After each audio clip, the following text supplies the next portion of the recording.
Hello, everyone. Welcome to Inside Gators Football, presented by UF Health. I'm Sean Kelley, and joined by interim head coach Billy Gonzales. Coach, we wrapped up the SEC schedule this past Saturday. Unfortunately, not the result that the Gators wanted, losing to 20th-ranked Tennessee, 31-11. An electric atmosphere going into the ball game, Coach. You were confident about the way your team might be able to start the game. Unfortunately, it was quite different. Tennessee was the one that seemed to be the aggressor early on, and the battle was underway from that point on. Sure, give all the credit in the world to the Tennessee football team. They're an exceptional football team. They started fast. They came out the gate and they scored immediately on their first 4 drives. We started slow, and as a result, we got behind early. And obviously, they took a big lead at halftime. Coach, when you're looking at the way that Tennessee started, what was successful for the Volunteers in generating momentum? Well, I think they did a good job of just kind of lining up with a quick pace, their tempo. Going into the game, we knew their tempo was going to be something that we were going to be concerned about because they were the top 4 quickest team to get lined in snap count. But they do a good job of just really they did a good job of dinking and dunking, moving the ball, some play action screens, getting the playmakers the ball. They didn't necessarily have to dial up plays. We were concerned. I thought we did a good job of taking away the deep game. Coming into the game, they were one of the biggest big play teams in the country. They only had 2 passes past 20 yards for the game. So we did a good job of that. But what they did do a good job of is again, leaking some guys out, tempo, getting the ball, moving the ball consistently, and pushing the ball down the field against. Coach, it's been a couple games now that the Gators defense has struggled against the run. It might be wear and tear. It could be a lot of things. I'm hoping you can help us understand what is, I guess, not allowed the success that you like to see against the run defensively. Well, I think it all starts with tackling. You know, at the beginning of the season, we were, again, wear and tear. Does that take a play? Absolutely. But the last 3 games specifically, you've got some teams that have come out and said, listen, we're going to run the ball against you guys. And they've done it at a high level of high consistency. But if you were to look at the beginning of the first half, I'd probably say there were probably 17 missed tackles where we had an opportunity to make a play, and that changes the complexity of a game early on as well. So when you got the opportunity, you've got to wrap up, you've got to grab cloth, and you've got to get the player down ultimately. One guy worth talking about is Jaden Ball, the running back at 96 yards rushing, multiple catches again this past Saturday.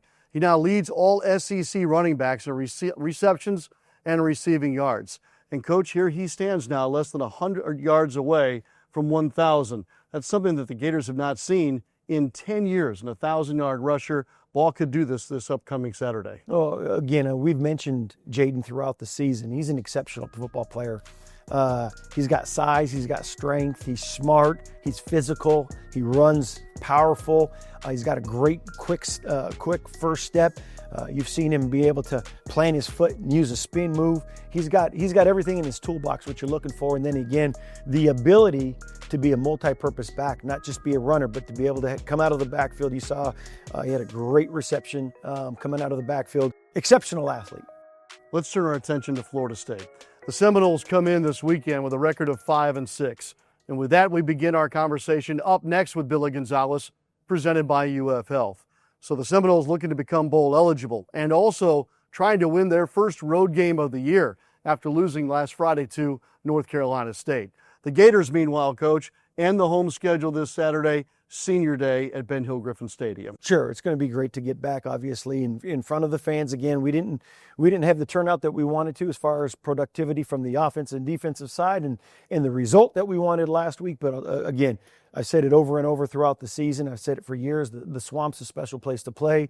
The fans are incredible, and there's pride. We're only separated here a little hour and a half, 2 hours away from each other. So it's a game that's been back and forth over the years, and there's been a lot of great players on both sides in this rivalry. Speaking of good players, Tommy Castellanos is their quarterback. Their offense seemingly doesn't have many problems scoring points. What else should we know about Mike Norvell's offensive side? Well, I think with Coach Malzahn being added and kind of injecting some infusion from last year, they've been up productivity-wise as far as rushing, passing, play count, total yards. Right now, I think they're sitting at 2,000 more yards than they were at this point last year. So they do a good job. They've got a big, tall receiver that they had transfer in.